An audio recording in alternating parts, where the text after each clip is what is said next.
días. No se escucha. No. ¿Hola? Ahora sí, ahora sí. Hola, buenos días a todos. Gracias por acompañarnos en este espacio en el cual hablaremos sobre la inspección, el punto de vista de la inspección de trabajo en el tema del registro salarial y el plan de igualdad. Me acompaña en este caso Sandra Pérez, inspectora jefa de inspección de Barcelona en todo lo que hace referencia a registro salarial y plan de igualdad. Hemos creído oportuno aprovechar este evento, ¿no?, de Accountex, pues para mostrar, para que nos enseñen, para que nos expliquen sobre todo la perspectiva, el punto de vista que tiene inspección en toda esta nueva normativa que salió hace un par de añitos. Bueno, no muy nueva, pero es verdad que estamos ahora como que empezando a recoger lo que hemos estado sembrando hasta ahora, ¿no? Entonces, bueno, teníamos algunas preguntas como despacho, también hemos recogido algunas de que algunos despachos nos han hecho y hemos creído adiente y oportuno de poder contar con ella y aclarar dudas. Luego habrá una rueda de preguntas por si tenéis vosotros también, algo que nos haya recogido ya en esta sesión, y al final de todo daremos una ronda de preguntas, ¿vale? Entonces, como primera pregunta, sí, después de la entrada en vigor del Real Decreto, de la obligación de presentar el registro salarial, Sandra, ¿cómo lo estáis viendo desde inspección? Es decir, ¿qué sectores está más? ¿Qué porcentaje de empresas tenemos ya más consolidadas en la aplicación del plan de registro retributivo? Un poco explícanos cómo lo estáis viendo desde inspección. Estupendo. Bueno, en primer lugar, buenos días a todas y a todos. Es un placer volver a compartir escenario contigo, Maika. Es cierto que han pasado unos cuantos años desde la entrada en vigor de las dos normas que dan más potenciación a las medidas en materia de igualdad. No son otras que el Real Decreto 901 y el Real Decreto 902, ambos de 2020, relativos al plan de igualdad y al registro retributivo. Lo cierto es que el porcentaje de empresas que a día de hoy tienen cumplido el registro retributivo es mucho más elevado que el porcentaje de empresas que tienen y disponen de un plan de igualdad. No obstante, sí que continúa siendo significativo la gran cantidad de empresas que todavía hoy no tienen elaborado un registro retributivo, o lo que a mí todavía me preocupa más es el volumen de empresas que no han confeccionado correctamente ese registro retributivo, porque implicará unas consecuencias que veremos más adelante. Lo que sí que tenemos que tener claro es que, como ya sabemos todos, el registro retributivo a fecha de hoy están obligadas a disponer de él toda empresa, independientemente del tamaño del que disponga y del sector al que pertenezca la empresa, mientras que las empresas que están obligadas a disponer de un plan de igualdad serían aquellas que superen las 50 personas trabajadoras. Entonces, teniendo en cuenta estas condiciones o estos parámetros, podemos decir por los últimos estudios que a nivel nacional al menos se entiende que el 40% de empresas obligadas a disponer de un plan de igualdad efectivamente han procedido a su elaboración y aplicación. Pero insisto, o sea, hablamos del 40% que ni siquiera alcanza a la mitad de las mercantiles obligadas. Por otro lado, no hay un estudio tan tasado del número de empresas que efectivamente cuentan con un registro retributivo, porque tendrían que ser absolutamente todas las que existen en nuestro ordenamiento, con lo cual para saber el número de empresas cumplidoras tendría que haber una actuación quizás administrativas con todas y cada una de ellas.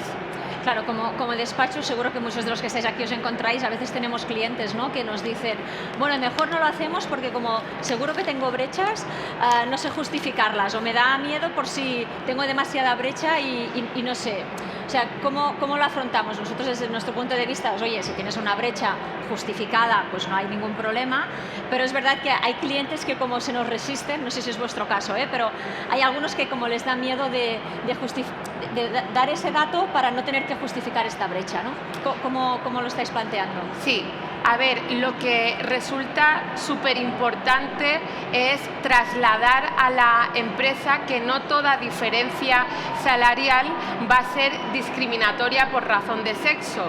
Es decir, si existe una diferencia salarial, puede ser que a su vez también tenga una justificación objetiva y razonable que dé respuesta a esta diferencia, pero sí que la empresa se encontrará en una situación de grave problema cuando exista una diferenciación salarial basada en el sexo de las personas trabajadoras y no se haga nada para revertir esta situación. Con lo cual, para evitar este escenario final, la única forma que tenemos para contrarrestar esta situación es cumplir con las medidas de igualdad que existen hoy en día en nuestro ordenamiento. Como ya sabemos, plan de igualdad y por otro lado registro retributivo. ¿Por qué? Porque lo que no se conoce no se puede abordar, con lo cual será sumamente necesario analizar la estructura salarial que existe en una empresa para así poder estudiar aquellas deficiencias retributivas que puedan existir en la estructura y, en su caso, o en el peor de los casos, constatar una posible situación de discriminación salarial injustificada por razón de sexo que ineludiblemente se deberá corregir. Pero para poder llegar a todo este resultado final, previamente resulta necesario analizar la estructura salarial de la empresa, con lo cual el primer paso siempre será dar pie a poder elaborar correctamente este registro retributivo. Vale. Vale, o sea que es eso, que a veces nos cuesta con nuestros clientes empujarlos a que realmente se justifique sin ningún problema. Volviendo a ese 40 que están hechos de registros salariales y al 60 que falta, si vais a un cliente, ¿no? Vais a una empresa y por lo que sea no tienes el registro retributivo, ¿dais algún plazo, dais algún margen a fecha de hoy, 2 años después de haber salido la normativa en vigor, estar en vigor? ¿Dais algún margen de decir, oye, pues mira, me lo preparas, te doy 10 días para que me lo hagas, para que me lo envíes? ¿Cómo estáis actuando en este sentido? Sí, en este caso siempre dependerá de las particularidades de la empresa que se esté inspeccionando o que se esté analizando. Se suele pensar que el registro retributivo tiene obligación de ser desde hace un par de años, pero lo cierto y verdad es que debe trasladarse un poquito antes en el tiempo, y esto es así porque el registro retributivo comenzó a ser obligatorio con la entrada en vigor del Real Decreto Ley 6/2019 de 1 de marzo, que modificó el artículo 28 del Estatuto de los Trabajadores y ya introdujo un apartado segundo a este artículo. En este caso, en términos generales, el apartado segundo del Estatuto de los Trabajadores establecía la obligación de elaborar un registro salarial con los valores medios de las retribuciones efectivamente percibidas por los trabajadores en una plantilla de la empresa. Con lo cual, la obligación de llevar un registro retributivo se puede entender desde marzo de 2019. Lo que sí que es cierto es que el Real Decreto Ley 902/2020 entra en vigor el 14 de abril de 2021 y a partir de esta fecha lo que determina el legislador es que todos los registros retributivos que existan en la empresa deberán ajustarse al contenido que marca este Real Decreto 902/2020. Entonces, si tenemos en cuenta el tiempo transcurrido de los plazos que hemos mencionado, deberíamos diferenciar dos supuestos totalmente diferentes. Si en el desarrollo de una actuación inspectora nos encontramos con una empresa que no cuenta con este registro retributivo y ni siquiera ha elaborado parte de ello, deberíamos entender que nos encontramos ante una infracción administrativa tipificada en el artículo 7.13 de la Ley de Infracciones y Sanciones en Orden Social y procedería acta de infracción con propuesta de sanción y requerimiento en materia de relaciones laborales para subsanar este aspecto y ajustarse a la normativa vigente. Esto, insisto, para aquellas empresas que a fecha de hoy, después incidimos desde casi 2019, no ha elaborado o no ha efectuado ningún paso en cumplimiento a esta obligación. Escenario distinto sería si, por ejemplo, nos encontramos con una empresa que nos aporta un registro retributivo, pero quizás tiene ciertas deficiencias no sustanciales. En este caso, sí que se le podría otorgar un plazo de 10, 7, 15 días para, en virtud de un requerimiento de subsanación de deficiencias, pudiera subsanar las mismas y acreditar el cumplimiento de la normativa en la propia actuación. O sea que no tenemos margen, ¿no? No tenemos margen porque ese 60% de empresas que no lo tienen hecho el registro, si vais o lo requerís, ya es sanción segura. Sí, porque hay que pensar que el registro retributivo, la auditoría retributiva también, pero la auditoría retributiva, como está tan estrechamente relacionada con el plan de igualdad, es decir, la auditoría retributiva estará obligada a disponer de ella toda empresa que tenga la obligación de elaborar un plan de igualdad. No se aplica a la totalidad de las mercantiles que existen en nuestro mercado laboral español, pero el registro retributivo al final es el instrumento que tenemos para garantizar esta transparencia salarial que tanto pretende el legislador, porque es la fuente que nos va a poder otorgar o facilitar los datos para poder analizar una posible situación de discriminación salarial, con lo cual sí, toda empresa ya hay que tenerlo. Vale. Sí. Tendremos que insistir seguramente a muchos de nuestros clientes en que den este paso, ¿no? Entrando un poco más concretamente en la realización, ¿no? El hacer ese plan de ese registro salarial, a veces nosotros como despacho, y seguro que os encontráis también, es: oye, ¿qué hacemos? Una empresa tiene diferentes convenios, ¿cómo lo encuadramos esto? ¿Tenemos que hacer un registro salarial para cada convenio? ¿Podemos hacer un registro salarial único, el cual englobe diferentes categorías y grupos profesionales? A veces se nos generan dudas que no puedes ir tampoco tienes manera de resolverlas, sino que vamos un poco a ojo y hacemos lo que creemos y el sentido común nos dice, pero como en este caso concreto que compañeros nuestros nos han hecho esta pregunta, ¿cómo lo justificaríais vosotros desde inspección? A ver, ¿qué es lo mejor? Vaya. Sí, lo que es importante, y de hecho es lo que al final yo en mi experiencia profesional puedo constatar como el gran fallo o lo que resulta más importante, es la correcta elaboración de este registro retributivo. Para realizar esta elaboración debemos acudir al tenor literal de los artículos que hablan sobre ello. Esto es el artículo 28.2 del Estatuto de los Trabajadores y el artículo 5.2 del Real Decreto 902/2020.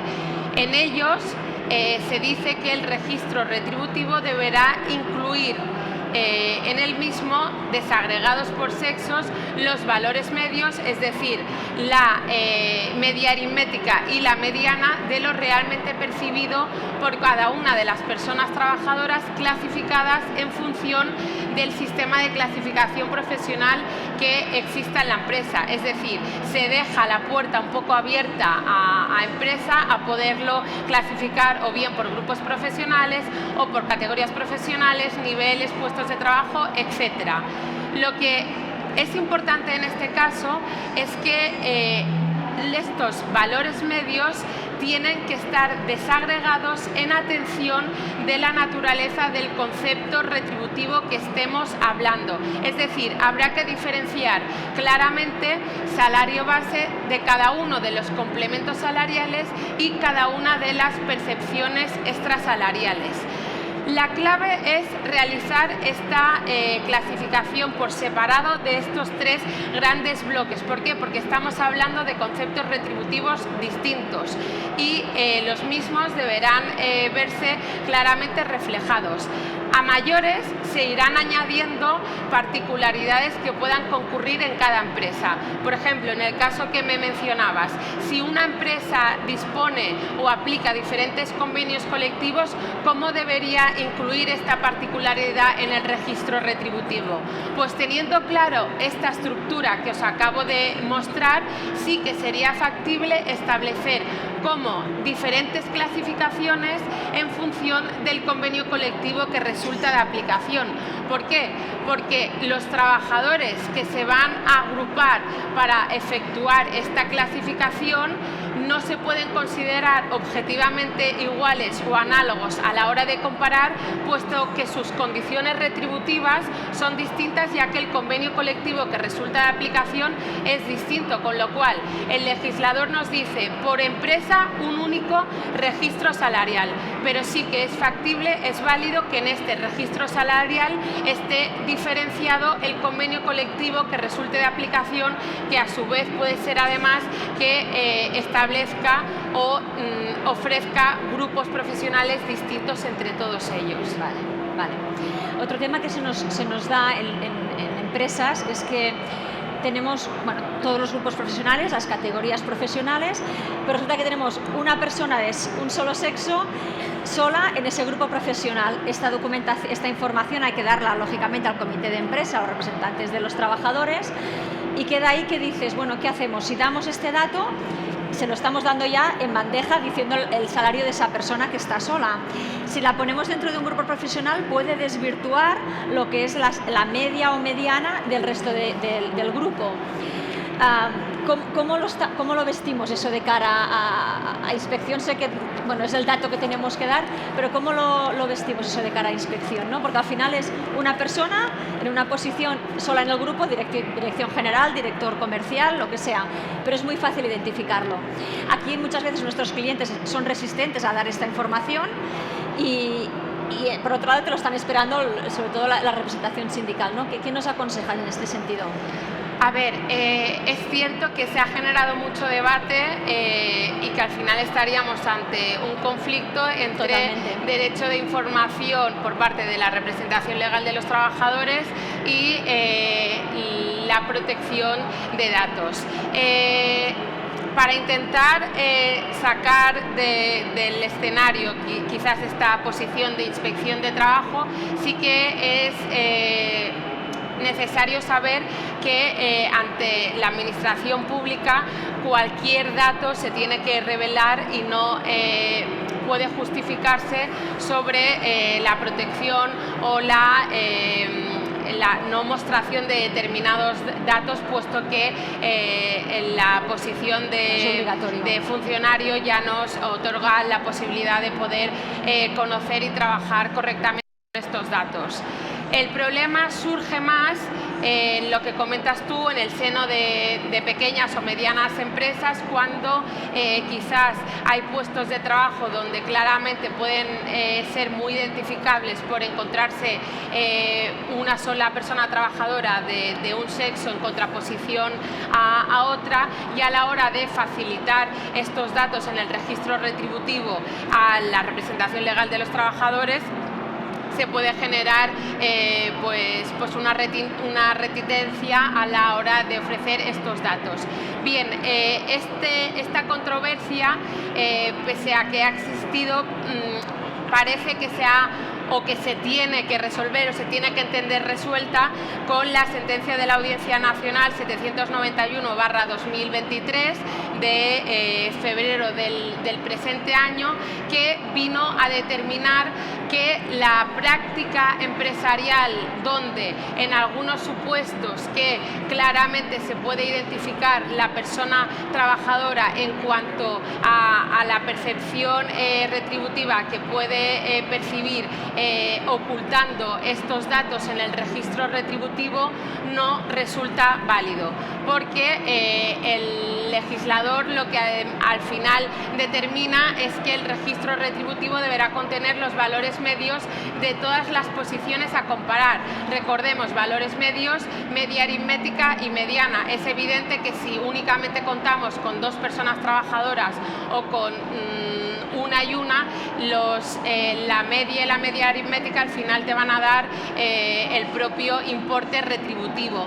Pero la Audiencia Nacional entiende que debe cumplirse con este mandato legislativo y que la controversia que se podría generar o en el conflicto con la protección de datos en este sentido acaba acudiendo también a la normativa europea, en el sentido de que recuerda que las personas que tienen acceso a este registro retributivo son los representantes legales de los trabajadores, en cumplimiento de una obligación legal como marca la propia Ley Orgánica de Protección de Datos, con lo cual para el desarrollo de su función de representación y debiendo siempre guardar sigilo profesional de lo actuado, se debe llegar a la conclusión de que los mismos sí que pueden tener acceso a estos datos, que quizás son claros o fácilmente identificables, pero que en la posición de representación legal de los trabajadores la pueden tener y deben guardar secreto y confidencia de la misma. Vale, esto sí que es un conflicto que seguro que os encontráis muchas veces con los clientes y sí que al final hay que resolverlo de alguna forma. Para concluir la parte esta del registro salarial, luego hablaremos de plan de igualdad y el tema del acoso. ¿Qué conclusiones saca inspección a nivel de la extracción de los datos, de todo lo que habéis estado inspeccionando hasta ahora? ¿Qué conclusiones os lleváis o qué es lo que creéis que se debe mejorar? ¿Qué es lo que creéis que como despachos a lo mejor podemos ayudar más al cliente a plasmar esos datos de la realidad en un registro? Cuéntanos un poco qué conclusiones tenéis desde la inspección. Sí. A ver, como ya he dicho, lo importante de un registro retributivo es poder clasificar correctamente los distintos conceptos retributivos que conforman una nómina y que, por lo tanto, se ven reflejados en el salario. Estaríamos hablando del salario base, los complementos salariales y las percepciones extrasalariales. Pues bien, para mí, después de analizar las actuaciones inspectoras, puedo decir que en la práctica los complementos salariales adquieren un papel muy importante en las posibles discriminaciones salariales. Y así es que las mayores desigualdades retributivas se suelen camuflar en complementos salariales, especialmente mejoras voluntarias u otros pluses de carácter voluntario y personal. Es decir, que su origen es discrecional empresarial.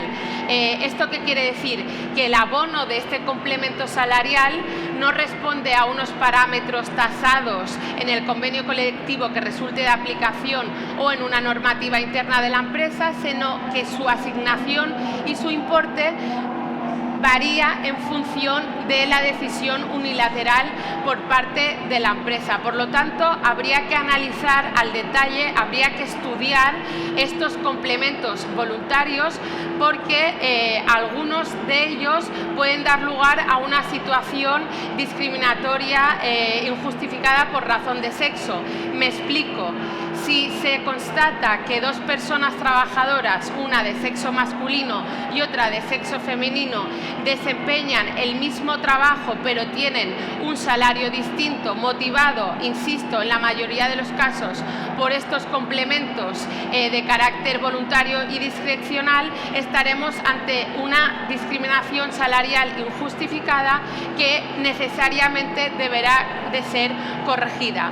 Por ello, es muy importante que las empresas hagan un análisis de la estructura salarial que tienen en su realidad, es decir, que revisen la cantidad de complementos salariales que existen en su estructura, porque muchas veces se cuenta con un volumen demasiado elevado de complementos que en ocasiones incluso tienen denominaciones similares y que incluso pueden retribuir un desempeño laboral igual, con lo cual siempre será recomendable unificar en la medida de lo posible estos complementos salariales y sobre todo analizar los mismos para establecer una relación de los complementos que existen en la empresa y establecer los criterios de acceso a los mismos para asegurarse que estos criterios de acceso siempre serán objetivos y neutros a nivel de perspectiva de género, para evitar y ya ir suprimiendo desde el mejor momento inicial posible esta posible segregación sexual por parte de la denominación o atribución de complementos salariales. Bueno, quizá nuestro trabajo no es solamente sacar un informe con el registro retributivo, con los datos que nos saca el programa, sino es dar quizá un valor añadido a nuestro cliente, ¿no? De poder decir, oye, pues vamos a darle una vuelta, este registro no se puede presentar tal cual nos sale un informe del programa, sino vamos a unificar conceptos salariales, vamos a ver qué dato podemos dar más unificado y aprovechar eso pues para hacer una consultoría, ¿no? Al final también es aprovechar la oportunidad pues para ofrecer servicios nuevos y para abrir un campo nuevo también de cara a nuestro cliente, ¿no? Lo que pasa es que también es cierto que se dan como cosas injustificadas, ¿no? Que dices, bueno, yo tengo horas extras, se me dan más en el sexo masculino que en el femenino, a lo mejor porque tienen más disponibilidad de hacer horas extras, según en qué sector. O conceptos de antigüedad que tengo que son más altos en lo que es en el sexo masculino, porque hace más años que trabajan en el mundo laboral que no la propia mujer, ¿no? Entonces, hay como algunos que de por sí ya tenemos discrepancias y ahí no podemos hacer nada, sino que es la propia naturaleza del trabajo la que nos ha llevado a la fecha que estamos hoy, ¿no? Lo importante es tener una justificación para cada una de estas posibles brechas que salgan, siempre que la justificación responda a criterios objetivos y razonables. Claro, horas extras sería quizás el mayor ejemplo. Hay determinados complementos que están más relacionados con la presencia en la empresa o con la realización de un incremento de horas o complementos que están suficientemente objetivizados, como puede ser un plus festivo por trabajar en un día festivo o un plus nocturno. Lo que habría que revisar es qué complementos salariales tenemos y quizás ver si todos los puestos de trabajo tienen asignados complementos salariales o únicamente la empresa cuenta con complementos salariales que retribuyen o benefician a las personas que están en mayor presencia a la empresa, porque esto indirectamente va a suponer un perjuicio para normalmente las personas trabajadoras mujeres que suelen reducir la jornada o no hacer horas extras o no hacer horas extras. Claro, vale. Bueno, eso está bien tenerlo en cuenta, porque a veces te frena un poco, pero bueno, es un tema que se tiene que afrontar. Nos vamos a la parte de, dejamos el registro salarial, nos vamos a lo que es la parte de plan de igualdad. La gran pregunta que seguro que tenéis todos, y se la quiero hacer primero a Sandra, es, bueno, intentamos hacer planes de igualdad, como sabéis es obligado a todas las empresas de más de 50 trabajadores. Principal problema que tenemos los sindicatos, las empresas que no tienen representación sindical, sabéis que necesitamos los sindicatos de nuestro lado para que nos ayuden a poder formalizar este plan. Primer stopper de cara, de frente. No nos dan hora, están colapsados, nos utilizan para después negociar otros aspectos del convenio, otros aspectos de la empresa. ¿cómo afrontamos esto? Porque por un lado nos dicen, no, es obligatorio que esté la representación sindical. Además, la nueva normativa de bonificaciones de la Seguridad Social en septiembre ya entrada en vigor, dice aquellas empresas de más de 50 que tengan la obligación de plan de igualdad, si no tienen el plan de igualdad registrado, las bonificaciones que practiquen a partir de esa fecha no se da lugar. Claro, estamos ahí en medio de una vorágine que nos paran por un lado, nos obligan por el otro. ¿Cómo afrontamos? Sé que hay sentencias que han permitido en algún momento concreto hacer comisiones ad hoc para todo el tema de desencallar el registro, el plan de igualdad, disculpa, pero ¿se puede hacer? ¿No se puede hacer? ¿Cómo lo afrontáis vosotros desde inspección? Es la pregunta clave, sí, y yo creo que el principal problema, porque al final el legislador en materia de planes de igualdad quiso atribuir un papel fundamental a los sindicatos, pero es cierto que quizás debería haber pues evaluado el volumen de planes de igualdad que se iban a negociar y quizás el personal de los sindicatos que pueden responder a ello. Es importante señalar dos cuestiones. La comisión ad hoc propiamente dicha está tajantemente prohibida por el Tribunal Supremo, ya en una sentencia importante del año 2021, pero se genera un nuevo debate con las últimas sentencias, especialmente la reciente del TSJ de Andalucía, que determinaba la posibilidad de inscripción de un plan de igualdad que se había elaborado unilateralmente por la empresa, pero no decidiendo de entrada una comisión ad hoc, sino porque se encontraba en el problema que indicabas tú anteriormente. Yo, empresa, no cuento con representación legal de los trabajadores, con lo cual tengo que acudir a los sindicatos legitimados que, según el legislador, tiene que constituir la comisión negociadora. El Real Decreto 901 señala que la empresa tiene que efectuar un llamamiento a los sindicatos legitimados. Pero, ¿qué ocurre si los sindicatos legitimados no responden a esta llamada en el plazo de 10 días, que es lo que determina la propia norma? Pues aquí se genera el gran vacío legal, porque todavía no hay una respuesta clara al respecto, porque en un caso así la sentencia del TSJ de Andalucía que te indicaba sí que permitió la inscripción de este plan de igualdad en el registro de Andalucía correspondiente, de Málaga creo que era, pero a todo esto faltaría una sentencia de carácter unificador por parte del Tribunal Supremo, porque hasta el momento, si no, cada registro público que pueda existir en cada una de los territorios o comunidades autónomas lo puede entender de una forma u otra. Por ejemplo, en el registro público de la Generalitat de Cataluña,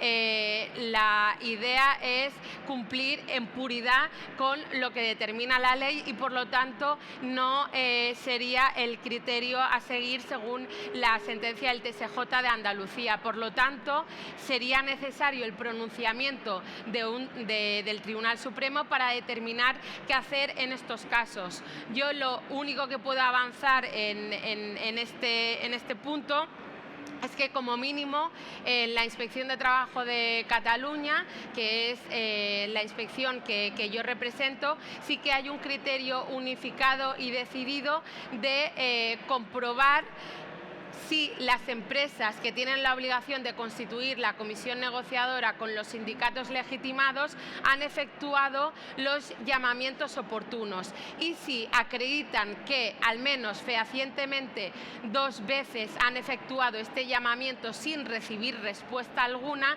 se entiende por parte de Inspección de Trabajo de Cataluña que la empresa no incurre en ningún incumplimiento empresarial, puesto que ha seguido lo que determina la ley.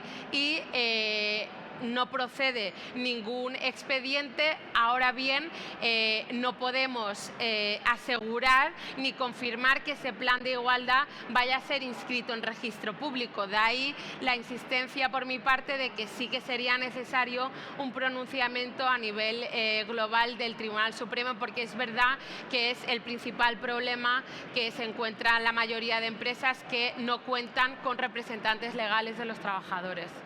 Esto se hace para empujar a las empresas a poder tener representación sindical, cosa que muchas de ellas no quieren porque no encuentran que sea oportuno en su organización, o los propios trabajadores, ¿no? La verdad es que nos encontramos ante un problema en este sentido. Otra de las preguntas que nos hacían los compañeros es que a veces tenemos clientes, ¿no?, que son 48, 49 trabajadores, 37, 55 un mes, 58 otro mes, pero al mes siguiente bajan a 30. Desde inspección, claro, ¿cómo lo calculamos? ¿No? Hay diferentes criterios, cada uno tiene como su criterio, si plantilla media, si el mismo sistema que la LISMI. Otros os han dicho en inspección precisamente que si pasa solamente un mes de los 50 ya hay que tener un plan de igualdad. De hecho, ¿puedes aclararnos este punto? Porque en estas empresas que fluctúan tanto y están ahí en la línea, ¿cómo lo abordamos, no? La respuesta a esta pregunta la da el propio Real Decreto 901/2020 en el artículo 3, cuando habla de el flujo de plantillas en aquellas empresas donde quizás fluctúa de forma frecuente este número final. Lo que determina la norma es que en el momento en que se alcancen los 50 trabajadores o se sobrepasa, aquí ya existe la obligación, aunque sea solo mes, de disponer de un plan de igualdad. Lo que podrían tener en cuenta las empresas es jugar con el plazo que se otorga para la constitución de la comisión negociadora. Que recordemos que la comisión negociadora, para constituirse, debe efectuarse en un plazo de 3 meses desde que se superan estos 50 trabajadores. ¿Qué quiero decir con ello? Que según el tenor literal de la norma, la empresa, en el momento en que se supere los 50 trabajadores, sabe o puede saber que si esa superación se va a mantener durante 3 meses, momento máximo en el cual debería constituirse la comisión negociadora, ahí sí tiene la obligación de elaborar el plan de igualdad. Pero si en esos 3 meses va a volver a disminuir el plazo de 50 trabajadores, podría jugar en esa oscilación de meses. ¿Por qué digo que es tan importante este plazo de 3 meses? Porque lo que sí que te dice la norma es que una vez esté constituida la comisión negociadora y por lo tanto puesta en marcha la negociación del plan de igualdad, aunque entonces la plantilla disminuya de 50 trabajadores, la obligación de disponer del plan de igualdad se va a mantener durante todo el tiempo que se haya pactado la vigencia del plan. Claro. ¿Qué quiero decir? Que si una vez constituida la comisión negociadora y en el transcurso de la negociación la empresa se sitúa en 48 trabajadores, va a tener la obligación de finalmente elaborar el plan de igualdad y aplicarlo durante el periodo de vigencia. De ahí la pista o el juego que pueda realizarse con esos 3 meses desde el alcance del umbral de los trabajadores hasta el momento máximo de constitución de la mesa. Bueno, está bien tenerlo en cuenta. ¿Tenéis alguna previsión de que empresas de menos de 50 trabajadores deban tener la obligación de hacer un plan? De momento nosotros no tenemos intención, pero... No hay previsión y yo a nivel personal no creo que se aplique para menos de... O sea, para empresas de menos de 50 trabajadores. Vale, a nivel de inspección, ¿qué nivel de incumplimiento las empresas están teniendo? Hemos visto el registro salarial, que faltan como el 60% de las empresas por inscribir todavía, bueno, por hacer público el registro salarial, pero a nivel de plan de igualdad, que es algo un poco más complejo para aquellas de más de 50 trabajadores, ¿qué se está haciendo? ¿Qué nivel de incumplimiento hay ahí? ¿Cómo tenemos que empujar más a las empresas o qué nos queda? Los datos que facilitaba anteriormente también se relacionan con el plan de igualdad. A nivel nacional se estima que el 40% de empresas que tienen la obligación de disponer de un plan de igualdad efectivamente han procedido a su elaboración y aplicación. Es decir, el 60% de empresas que actualmente están obligadas a disponer de un plan de igualdad todavía hoy no cuentan con ella. Uno de los principales incumplimientos o de las principales deficiencias que se analizan en este plan de igualdad siempre se centra en la falta de auditoría retributiva. Como ya sabemos, la auditoría retributiva es una parte fundamental del plan de igualdad, y lo cierto es que posiblemente de todas las medidas de igualdad sea la más compleja, puesto que requiere una elaboración previa de una valoración de puestos de trabajo que sí que tiene una confección ciertamente más compleja. Entonces, es tan importante tener una auditoría retributiva como tener el resto de cumplimiento del contenido de un plan de igualdad, porque a veces, en muchos casos, nos encontramos que la empresa aporta un plan de igualdad que está correcto, pero que le falta esta auditoría retributiva, con lo cual no puede entenderse el mismo ajustado a la norma, y quizás se tira para atrás por la falta de cumplimiento de esta auditoría retributiva, por lo cual el principal incumplimiento, deficiencia que vemos es que todavía falta un análisis más detallado de esta valoración de puestos de trabajo como primer paso para elaboración de una auditoría completa en los términos de los artículos 7 y 8 del Real Decreto 902. ¿Estáis sancionando por ello? Es decir, cuando un cliente trae toda la parte de auditoría, le faltaría la parte de auditoría, ¿estáis sancionando ya de entrada? ¿O dais un margen? Siempre es caso por caso, no es lo mismo una empresa que no haya efectuado absolutamente nada, teniendo una plantilla de 190 trabajadores, teniendo la obligación desde el 2020 a que una empresa aporte un plan de igualdad con ciertas deficiencias en la auditoría. Dais un margen, entendemos, ¿no? Sí, pero siempre en función de las particularidades de la empresa, sí. Vale. Vale, ligado al tema de plan de igualdad, también tenemos el acoso, el plan de acoso, ¿no? Es algo en lo que no se está incidiendo demasiado. El cliente también, además esto creo que es obligado ya para todas, el cliente tampoco está muy puesto en tantos temas que les llevamos, porque cada mes le estamos dando un tema nuevo al cliente, ya están un poco cansados de nosotros en el laboral, cada mes les estamos dando algo nuevo, ¿no? Entonces, ¿cómo lo casáis a nivel de inspección? ¿Es un requisito que también pedís con el registro, con la auditoría retributiva, con el plan de igualdad, con el plan de acoso? ¿Es algo que va como todo ligado o es algo que dais un poco más de margen, o cómo lo tratáis?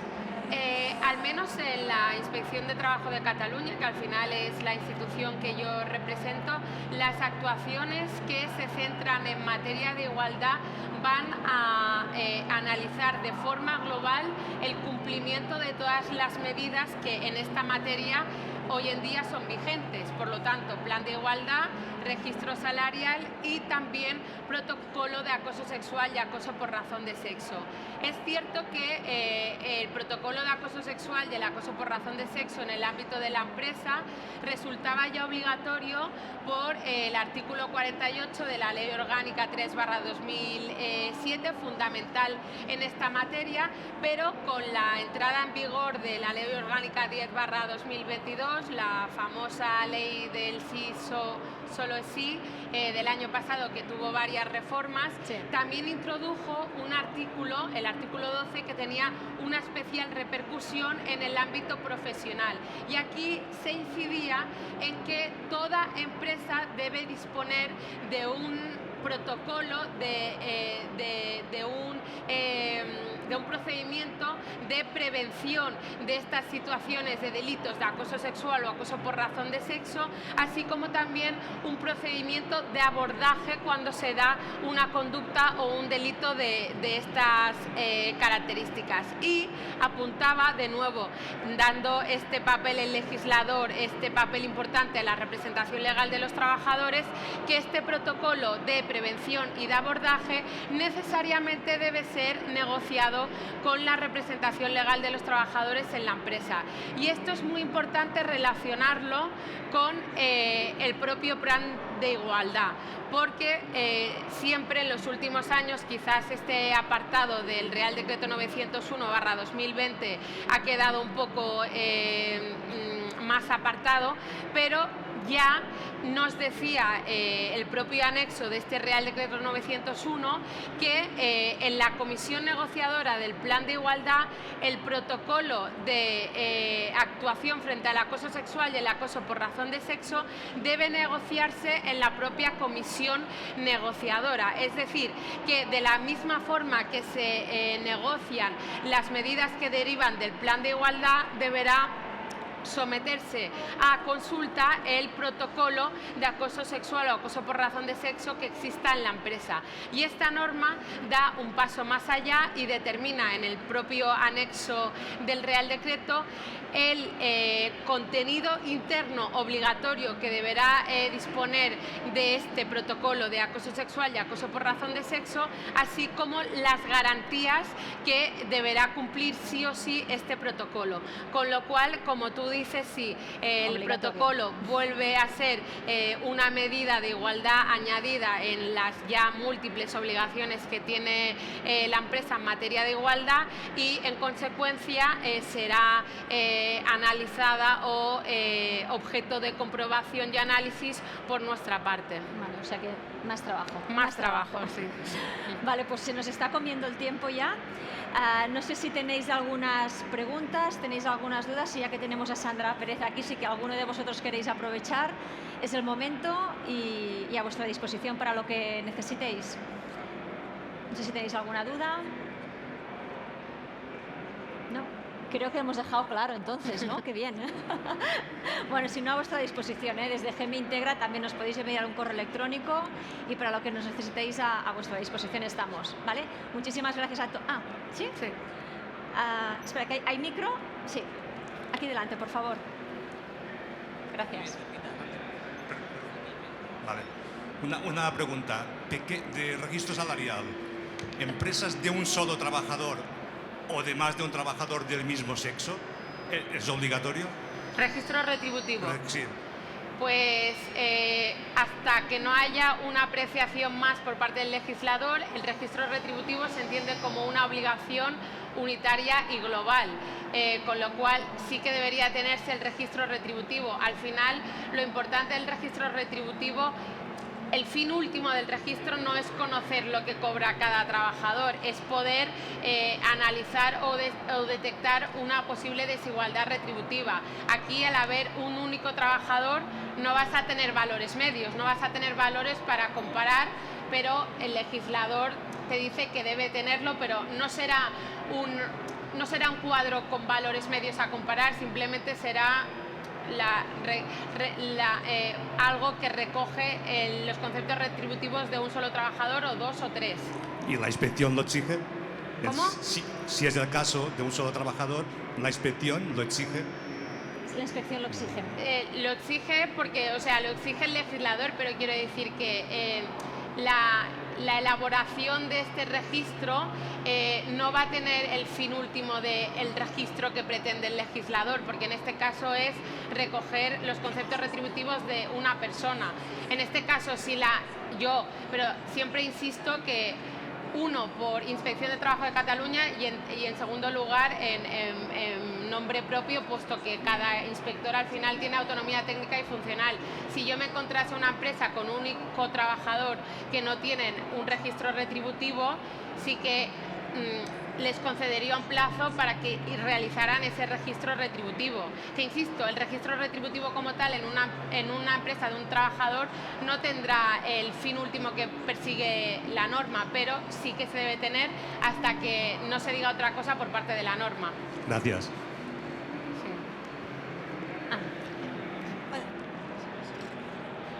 Sí. Hola, buenos días. Mi pregunta es en relación al registro retributivo también. Exactamente la obligación, además de tener que poner a disposición de la Inspección de Trabajo el informe o el listado del registro que dé lugar como consecuencia de ese registro retributivo y de la comunicación a los representantes de los trabajadores. Además de eso, ¿existe alguna obligación adicional más, como registrar ese informe en algún, no sé, No. registro? Así como el plan de igualdad obligatoriamente debe inscribirse en un registro público, el registro salarial no debe inscribirse en registro público. Ahora bien, me comentaba, más allá de tenerlo a disposición de la Inspección de Trabajo, de la representación legal de los trabajadores, podemos hacer algo más. Yo siempre aconsejo lo que comentaba anteriormente, analizar esa estructura salarial y analizar los posibles resultados retributivos finales que se hayan obtenido o las brechas que se hayan podido detectar para, en su caso, corregir aquellas que sean necesarias. Es decir, no quedarme únicamente con el cumplimiento de la obligación formal, sino ir más allá para corregir cualquier situación que no fuese correcta. Gracias. Vale, aquí había una.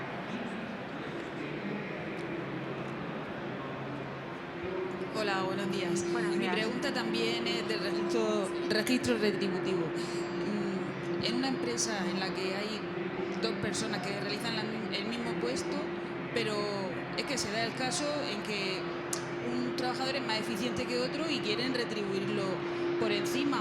Entonces, ahí hay brecha. Ya no digo que sea el hombre o la mujer, puede ser cualquiera de ellos. ¿Qué libertad tiene el empresario en ese momento para poder, imagínate, el mismo puesto, pero uno saca el doble de trabajo que el otro porque es más eficiente, más rápido? ¿Tienen que ganar los dos lo mismo? ¿Eso es sancionable? Lo importante que siempre hay que tener en cuenta, y un poco lo que incidía anteriormente, es que no toda diferencia salarial va a suponer una situación discriminatoria. Es decir, no toda diferencia salarial, no toda brecha salarial tiene como fin o debe entenderse como que hay una situación discriminatoria y por lo tanto sancionable. Puede haber casos en que exista una diferencia salarial, como el caso que planteas. Dos trabajadores, da igual el sexo, que desempeñan el mismo valor, pero uno produce más que otro. Quizás también uno asume más responsabilidad que otro. Pero es que aquí tú ya tienes una razón de justificación, porque te está produciendo más, cosa que se puede tasar quizás en un número final de trabajo realizado, quizás está asumiendo una mayor responsabilidad en cuanto a las tareas que desarrolla, con lo cual la importancia aquí de la empresa quizás será buscar la denominación del complemento lo más adecuada posible para clarificar o establecer lo más claro y lo más objetivo posible que esa diferenciación salarial se debe al plus que ese trabajador te está aportando respecto al otro y que por lo tanto hace que no sean dos puestos de trabajo exactamente iguales, porque hay uno que trabaja más que el otro, con lo cual puede haber una diferencia, pero siempre que esa diferencia esté justificada, y en este caso, por ejemplo, lo sería. ¿De acuerdo? Vamos a una última pregunta por el tiempo. Eso es. Si no... Sí, hola, buenos días. Sí, el artículo 64.3 del Estatuto de los Trabajadores recoge el derecho del comité de empresa a recibir información anualmente. ¿Podemos entender que el registro salarial, la frecuencia de actualización también podría ser anual? ¿Es cierto? Sí, exactamente, sí. Muchas gracias. Vale, pues si os parece, por el tiempo que ya me dan una más. no. Bueno, va, una más. Me están insistiendo por allí. Sí, buenos días. Sí, en relación a las bonificaciones contractuales nuevas del 2023... No te escuchamos. ¿Aquí? Hola, buenos días. Con respecto a las bonificaciones nuevas del 2023, del Real Decreto 1/2023, en relación a las empresas que tienen obligación del plan de igualdad, en el caso de que no se constituya la comisión con los sindicatos por inacción de los mismos, ¿qué ocurre? las bonificaciones, ¿no? Te refieres al Real Decreto de las bonificaciones, ¿verdad? Es lo que comentábamos antes. Sí, aquí, bueno, era un poco lo que comentábamos con Maika, que quizás el criterio a nivel personal lo entendería respecto a las contrataciones que se llevan a cabo desde septiembre, pero aquí el organismo competente para decidir la asignación sería Tesorería General de Seguridad Social. Estamos un poco pillados ahí, ¿eh? Como siempre. Vale, pues muchísimas gracias a todos. Un placer estar con vosotros y gracias.